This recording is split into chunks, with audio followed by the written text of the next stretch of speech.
నమస్తే, welcome to our channel. నేను మీ Padmavati.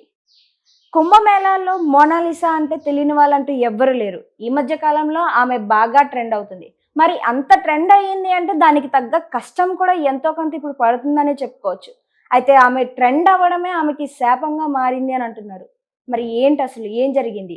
So ఈ టాపిక్ గురించి ఈరోజు మనతో వివరంగా మాట్లాడడానికి సైకాలజిస్ట్ డాక్టర్ మృదులా కపిల గారు ఉన్నారు. ఆవిడతో మాట్లాడి వివరంగా తెలుసుకునే ప్రయత్నం చేద్దాం. మీరు కూడా చూసేసేయండి. నమస్కారం మ్యామ్. నమస్తే. మ్యామ్, యాక్చువల్గా కుంభమేళాలలో బాగా ఫేమస్ అయిన ఆమె గురించి మీకు చూసే ఉంటారు అనుకుంటున్నాను. అయితే పిల్లి కళ్ళతో ఉండడం వల్ల ఆమెని చాలా మంది సపోర్ట్ చేశారు అని అంటున్నారు. ఆమెకి సినిమా ఆఫర్ వచ్చేంత వరకు కూడా ఈమెకి సినిమా ఆఫర్ ఇవ్వాలి, సినిమా ఆఫర్ ఇవ్వాలి అంటూ ఆమెను చాలా ట్రోల్ చేశారు. ఆమెను వీడియోస్ తీశారు, ఇంటర్వ్యూస్ కూడా చేశారు. బట్ ఇప్పుడు ఏమైంది అంటే ఆమెని ఎలా అయితే సపోర్ట్ చేయాలి అని అనుకున్న ఆమెని మీడియా మాధ్యమాల్లోకి తీసుకొచ్చారో అది ఇప్పుడు ఆమెకి శాపంగా మారింది అని అంటున్నారు. అసలు దీనికి మీరేమంటారు? మీ ఒపీనియన్ ఏంటి దీనిపైన? నాకు తెలీదండి మూవీస్‌కో రావాలి అంటే జస్ట్ అపియరెన్సే ఇంపార్టెంట్ అని. దాని వెనకాల ఉన్న హార్డ్ వర్క్, టాలెంట్, స్కిల్ అనేది దాని గురించే ఆలోచన లేకుండా అలా మూవీ ఆఫర్ ఇవ్వాలి అంటే ఎవరు పడితే వాళ్ళు మూవీ చేసేది ఉంటే యాక్టర్స్‌కి అంత కష్టం ఎందుకు? అవును కదా! అంటే ప్రతి వృత్తికి దానికి ఒక రెగ్యులేషన్ ఉంది.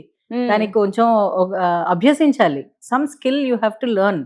అలా కాకుండా కనిపించింది ఓన్లీ బికాస్ ఐస్ బాగున్నాయి అని చెప్పేసి ఫిల్మ్ ఆఫర్ ఇవ్వాలి అని వెనకాల పడి వైరల్ చేసేసి దాన్ని ఏం సాధించినట్టు? ఆ అమ్మాయికి హెల్ప్ అవ్వలేదు, ఆ ఫ్యామిలీకి హెల్ప్ అవ్వలేదు. అలా అని పోనీ ఏమన్నా సాధించారా అంటే అలాంటివి ఏమీ లేవు.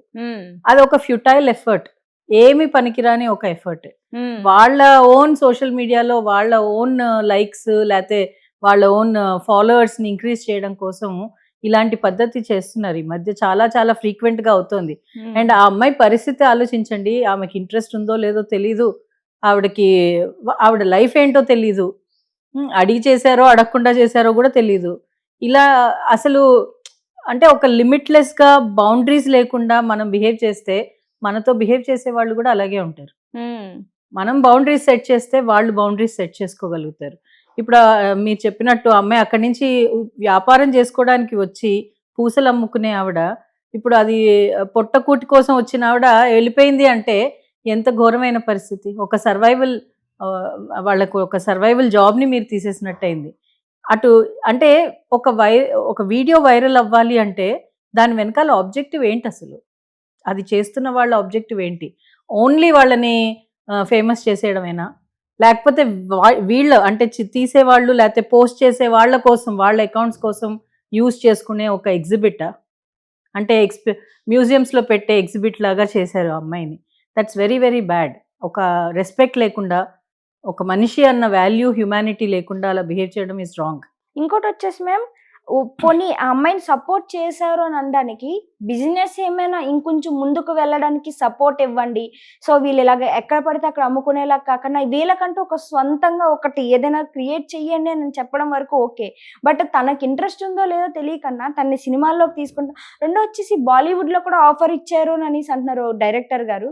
మరి ఇలా ఇంట్రెస్ట్ ఉందో లేదో తెలుసుకోకుండా ఇలాగ ఆఫర్ ఇచ్చారు, ఆమె సినిమాల్లోకి త్వరలో రాబోతుంది అని అంటుంటే అసలు ఏమనుకుంటున్నారు? అసలు దీనిపై మీ ఒపీనియన్ ఏంటి మ్యామ్? అసలు సరిగ్గా కుంభమేళ అయిన తర్వాత అమ్మాయి ఎక్కడుందో చూడండి, మీకే తెలిసిపోతుంది. ఇదంతా ఒక షో ఆఫ్ బిజినెస్ లాగా ఉంది. ఈ కుంభమేళాకి చుట్టుపక్కల ఏది జరిగినా అది ఇష్యూ, ఏది జరిగినా అది స్పెషల్. ఎందుకలాగా? కుంభమేళ ఎన్నో ఏళ్ల నుంచి జరుగుతుంది, ఇది ఫస్ట్ టైం కాదు. అవును. అండ్ ఈసారి అంతా దానికి ప్రాముఖ్యత ఎందుకు ఇస్తున్నారు? ఇలా అవుతున్న వైరల్ వీడియోస్ మూలానే. సడన్ గా యూట్యూబ్, ఇన్స్టాగ్రామ్స్ ఇలాంటి సోషల్ మీడియా ఛానల్స్ వచ్చాక ప్రతిదీ తుమ్మితే దగ్గితే కూడా అది పెద్ద ఇష్యూ లాగా మాట్లాడుతున్నారు. అది పానిక్ క్రియేట్ చేస్తుంది కానీ ఎవరికేం హెల్ప్ చేస్తుందని నేనైతే అనుకోవట్లేదు. ఎందుకంటే అది పాండమిక్ అవనియండి లేకపోతే ఒక మంచి పనే అవనియండి, అంత వైరల్ అవ్వాల్సిన అవసరం లేదు. వాళ్ళకున్న మనస్తత్వము, వాళ్ళకున్న సైకాలజీ, వాళ్ళకున్న లైఫ్ స్టైల్, వాళ్ళ సోషల్ ఇకాలజీ అన్ని డిస్టర్బ్ అవుతాయి. ఒక్క కుంభమేళ ఉండేది ఒక నెల, ఆ నెల రోజుల కోసం వాళ్ళ జీవితాన్ని నాశనం చేయడం ఎంతవరకు సమంజసం? అది అస్సలు ఫాదర్ కూడా పాపం, వాళ్ళ ఫాదర్ తనకి ఇంకా సిస్టర్స్ ఉన్నారు, వాళ్ళు కూడా పాపం ఈ అమ్మాయిని కాపాడలేక ఆమె ప్రశాంతంగా అమ్ముకునే పరిస్థితి వదిలేసి ముసుగేసుకొని తిరిగే పరిస్థితికి వచ్చింది అయ్యయ్యో. ఇప్పుడు. పాపం ఉమ్. ముసుగేసుకుని ముఖానికి మాస్కులు పెట్టుకొని స్కార్ఫ్లు కట్టుకుని కళ్ళు కనిపించకన్నా ఆమె ఒళ్ళంతా కప్పుకొని తిరిగే పరిస్థితి తీసుకొచ్చారు ఇప్పుడు. ఆమె ఎక్కడ కనిపించినా ఆమె మీద పడిపోతున్నారు. ఒక అమ్మాయి అనేది కూడా లేకన్నా ఆమె మీద పడిపోయి ఆమెని హెరాస్ చేసి ఆమెని ట్రెండ్ చేస్తున్నట్టు లేదు ఇక్కడ చూస్తుంటే. చాలా వరకు ఇప్పుడు లాస్ట్ వన్ డే బ్యాక్ కూడా ఆమె ఎవరో ఒక పర్సన్ ఆమె వెంటపడి వీడియోస్ తీయడం కోసం ఫోన్ అట్టుకొని తిరుగుతుంటే కోపం వచ్చి చాలా వరకు ఫోన్స్ కూడా పగలగొట్టింది ఆమె. అంటే నాకు ఇష్టం లేదు వదిలేయండి నన్ను అని చెప్పిన తర్వాత కూడా ఎందుకని వదలట్లేదు అంటారు ఆమెని. ఇదొక అట్రాసిటీ లాగా అనిపిస్తుంది నాకైతే. ఇన్ని రోజులు ఒక్కొక్క విధంగా ఇది అట్రాసిటీస్ ఉన్నాయి ఉమెన్ కి, ఇది ఒకటి యాడ్ అయింది. ఇప్పుడు అనవసరంగా అమ్మాయి లైఫ్ నంతా డిస్టర్బ్ చేయడం, అసలు అక్కడ జరిగిందేంటో ఎవరికి తెలీదు. మీరు వెళ్ళలేదు కుంభమేళాకి, నేను వెళ్ళలేదు, ఇదంతా వైరల్ అవుతుంది ఓన్లీ సోషల్ మీడియా. అసలు నిజాలు ఏంటో కూడా మనకు తెలియదు. ఒక్కొక్కళ్ళ ఒపీనియన్ ఒక్కొక్కళ్ళ లాగా ఉంది. ఏ ఒపీనియన్ అయినా సరే ఆ అమ్మాయి మాత్రం ట్రోల్ అవుతుంది. అవును. ఒక అమ్మాయి సెల్ఫ్ రెస్పెక్ట్ ని కాపాడకుండా ఉంటే మీకు నాకు కూడా చేటే. ప్రతి అమ్మాయిలకి అదొక ఇష్యూ. అవును. Isn't it? ఎందుకు మీరు రెస్పెక్ట్ చేయాల్సింది ఉమెన్ ని రెస్పెక్ట్ చేయకుండా మీరు ఏది చేసినా అది వైరల్ అవ్వదు. అది ఆ మధ్య కుక్కట్పల్లి దగ్గర ఒక ఫుడ్ సెంటర్ ని కూడా అలాగే చేశారు. ఇప్పుడు ఆవిడ పరిస్థితి ఏమిటో ఎవరికి తెలియదు. ఇప్పుడు ఎక్కడ ఉన్నారో కూడా తెలియదు. వాళ్ళు అంటే షాప్ కూడా క్లోజ్ చేసుకుని వెళ్ళిపోయిన పరిస్థితి వచ్చింది అని విన్నాను. ఎంతవరకు నిజమో కూడా నాకు తెలీదు. ఇప్పుడు ఈ మధ్య ఈ సోషల్ మీడియాలో జరుగుతున్నవన్నీ ఇదొక డంప్ లాగా అయిపోయింది. అది ఎలాంటి డంప్ అంటే అది నిజమేంటో అబద్ధమేంటో, అది మార్ఫ్ చేసిందా నిజమేనా అసలు ఏమీ తెలియదు. దాని వెనకాల ఉన్న సైంటిఫిక్ రీసెర్చ్ లేదు. ఇష్టం వచ్చినట్టు ఏ వీడియో పడితే ఆ వీడియో పెట్టేస్తున్నారు. అంటే దాంతో నమ్మకాలు ఎలాగ తారుమారు అవుతున్నాయో చూడండి. రిలేషన్షిప్స్ కానివ్వండి, నమ్మకాలు కానివ్వండి, బిలీఫ్ సిస్టమ్ కానివ్వండి, ఒక దేవుడో లేకపోతే ఒక థియరీ ఆఫ్ థాటో ఏదన్నా అవనియండి, చాలా చాలా కన్ఫ్యూజన్ క్రియేట్ చేస్తున్నారు. క్లారిటీ బదులు కన్ఫ్యూజన్ అయిపోతుంది. సో నాకు అనిపిస్తుంది ఇలాంటి విషయాలు ఎప్పుడైనా ఎవరన్నా వైరల్ చేయాలి అని అనుకుంటే దాన్ని థరోగా రీసెర్చ్ చేసి దాన్ని ఒక సైంటిఫిక్ పద్ధతిలో తీసుకెళ్ళాలి ముందుకి. ప్రతిదీ ఇష్టం వచ్చినట్టు ఇప్పుడు మనకి సోషల్ మీడియా కానీ ఇంటర్నెట్ కానీ లేనప్పుడు చాలా బుక్స్ వచ్చాయి కదా, చాలా మంది వాళ్ళ ఒపీనియన్స్ మీద బుక్స్ రాశారు. కానీ ఏ బుక్స్కి అయితే సైంటిఫిక్ బ్యాక్గ్రౌండ్ ఉందో, ట్రూత్ ఉందో అలాంటి బుక్స్ పాపులర్ అయ్యాయి. మిగతా బుక్స్ డంప్ అయిపోయాయి. కానీ సోషల్ మీడియాలో మీరు అలా డంప్ చేయలేకపోతున్నారు. ఎందుకు అంటే వ్యూవర్షిప్. ఎవరు ఏది మీరు వ్యూ చేయగానే అది పాపులర్ అయిపోతుంది. అది మీరు ఇష్టపడి వ్యూ చేశారా, అన్ఎక్స్పెక్టెడ్గా వ్యూ చేశారా అన్నది ఏఐకి తెలీదు, ఆల్గరిథమ్స్కి తెలీదు. మరి ఎలా ఫిల్టర్ చేస్తారు? దానికి ఒక ఫిల్టర్ ఉండాలి, దానికి ఒక పద్ధతి ఉండాలి. ఇలాంటివి ఒకప్పుడు నా చిన్నప్పుడు మా ఫాదర్ జర్నలిస్ట్, అందుకని కొన్ని విషయాలు నాకు తెలుసు. నా చిన్నప్పుడు ఎల్లో జర్నలిజం అనేవారు ఇలాంటి వాటిని. అంటే ఎక్కడైతే మీరు ఫర్ ఎగ్జాంపుల్ తింటున్నప్పుడు ఆ ప్లేట్లో అన్నం చూపించకూడదు, కెమెరాస్లో తాగుతున్న సీన్స్ ఏమన్నా ఉంటే ఆ ద్రవ్యం చూపించకూడదు, దాని గురించి డిస్కస్ చేయకూడదు, మందుల విషయాలు వాటిలో అలాంటి సెన్సిటివ్ ఆస్పెక్ట్స్ మాట్లాడకూడదు. ఇలాంటివి చాలా చాలా నిబంధనలు ఉండేవి. ఇప్పుడు అవి లేవు. మీరు ఏది చేసినా అది చెడు ఉంది, మంచి ఉంది. దానికి కొంతమంది అంటారు beer is not good for liver, కొంతమంది అంటారు అది రోజు కొంచెం కొంచెం మోతాదులో తాగితే మంచిది.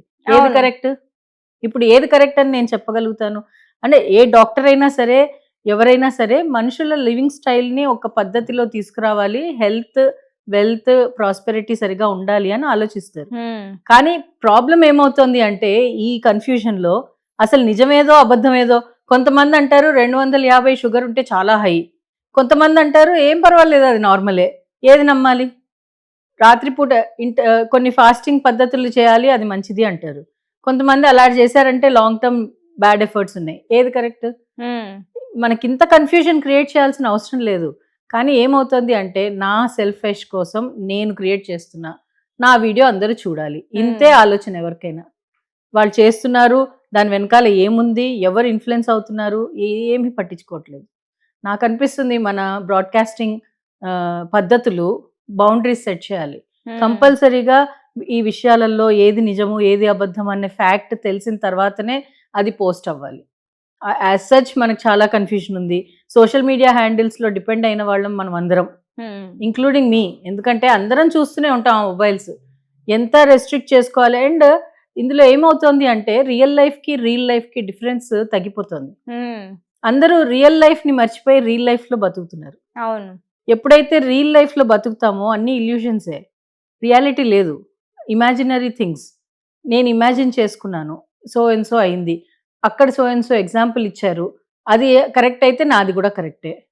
ఇలాంటి టైప్ ఆఫ్ కంపారిజన్ వచ్చేసి నాలెడ్జ్ మీద అస్సలు